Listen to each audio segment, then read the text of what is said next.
Assalomu alaykum va rahmatullohi va barakatuh. من مردم تاجیکستان و کل مردم تاجیکی که بیرون از دولت تاجیکستان هستن این ویدیو رو تماشا میکنم. من از اون برادری که ژورنالیست تاکسیز به رای دفاع میکنم که مونی به روز حال خودش برادره. مردم با جای کار تامین کردن نمیتونه. تو خود ایمانی رحمان وقتی که پرزیدنت شدی قسم یاد کردی که نان و نمکی در سرخون این ملت و این دولت رو برداشت میگیری. همین خیلی برداشت میگیری. نبرات ای دهنشون میکشین میگیری. همین خیلی میکنی. نمیمونه مردم به روز حال خودشون زندگی کنن. مردم جای کار تامین کردن نمیتونی. مردم سویت خدا جمهوری دادن نمیتونی. چند سال خوشی وعده میدی. وعده دادی که این افسانه در خاطر نمیمونه. همین خیلی افسانه میمونه. یک سویت دادن نمیتونی. مردم همه را مهاجر کردین.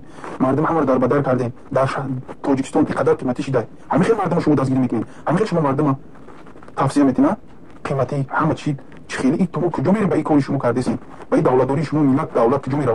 هر هست نمیتونین این دولت نگاه و بین کرده. راست شما نمیتونین کنترل کرده. برین از قدرت همه بگیرین جلوی جانتون برین. مون یگان آدمی میفهمیدگی بیاید. یگان آدمی بیاید که در حق این ملت این دولت خدمت کنه. از برای الله بیدار شوین، سربلند شوین. چی گپه؟ تو که مخالف میکنین، تو که مخالف میرین. مون جو توقع کردن نمیتونین در ناعدالتی این دولت و این گناهگارو بس بدگیست. چه خیلی که کل همیشه روز خونه همین دولتداری میبره. در خونهشون سویت هست، آبی گرم هست، همه چی هست. این فقط زندگی نباید برای او باشه. زندگی برای همه باید یک باشه. برای مردم، برای کشی کارگر دولت، برای همه یک باید باشه. نه اینکه باید دولتدار وای وظیفه داره باید همه باید اون زندگی کنه. این گپ خطا. همه کسا باید ما بولوشیم، باید ما گپ زنیم، باید ما حق خودمون دفاع کنیم.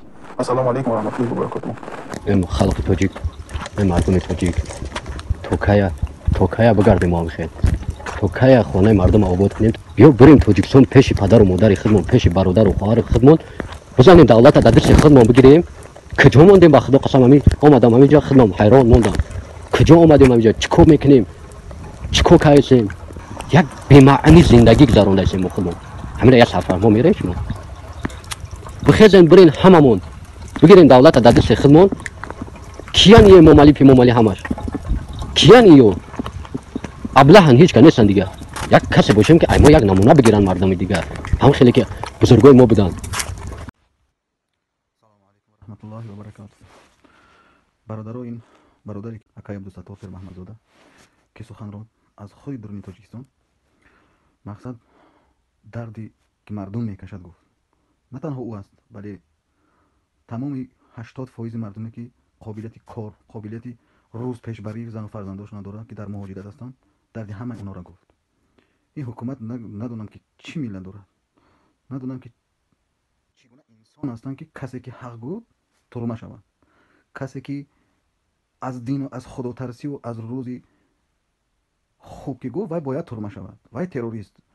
او این مردم تابکای تروریست عنوان میتید و ترمهشون میکنین و دین از بین برده سی. مردم اینقدر غریب بود از مادر و پدر دور، نه مهر و محبت مردمش داره شکست میده. باور کنید نمیدونم از کدام روز 30 سال میشد 20 چند سال میشد فقط رسیه اومده کار کرده سی.